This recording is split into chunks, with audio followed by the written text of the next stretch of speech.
Morning বন্ধুরা, তোমাদের সামনে আমি নিয়ে এসেছি পালং শাক কিভাবে করবো। এই দেখো, পালং শাক কুচি কুচি করে কেটে নিয়েছি, আর এখানে 3-4টে কাঁচা লঙ্কা দিয়েছি। এখন তোমরা যে যেটা দিয়ে করবে, সর্ষের তেল দাও, সাদা তেল দাও, যেটাতেই করো। একটু শুকনো লঙ্কা দেবো, আর আমি রসুন ফোড়ন দিয়ে করবো, খুব টেস্টি হবে। রসুনটাকে দেখো যে কুচি করে কেটে নিয়েছি।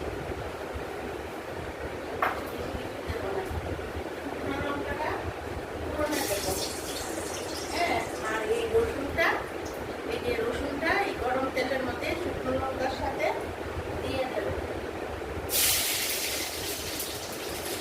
শুকনো লঙ্কাটা দিয়ে দিয়েছি, আর এই পালং শাকটা কুচি কুচি করে কেটেছি, যেন দিতে হলুদ আর অল্প করে নুন দেবে, কারণ শাক তো অল্প একটু হয়ে যাবে।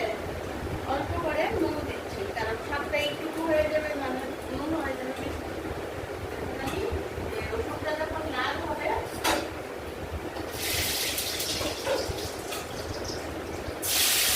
যখন লাল হয়েছে তখন এই শাকগুলি পাতাগুলো দিয়ে দিচ্ছি, পালং পাতাগুলি। হাতটা ধুয়ে দেবো।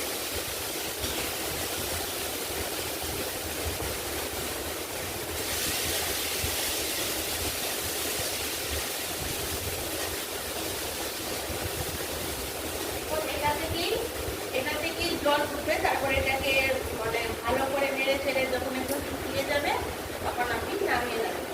বন্ধুরা, প্লিজ আমাদের একটু সাবস্ক্রাইব করে দাও, আর আমার উপরও প্রোগ্রাম লাঞ্চে আসছি, বিকেলে স্যাটারডে আসছি, এটা তোমরা দেখবে।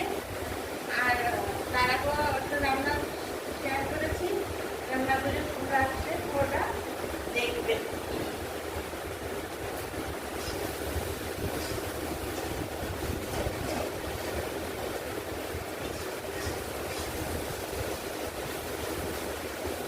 পালং শাকটাকে আমি কুচি করে কেটে ভালো করে ধুয়ে নিয়েছি, অনেক দিয়ে ধুয়ে নিয়েছি।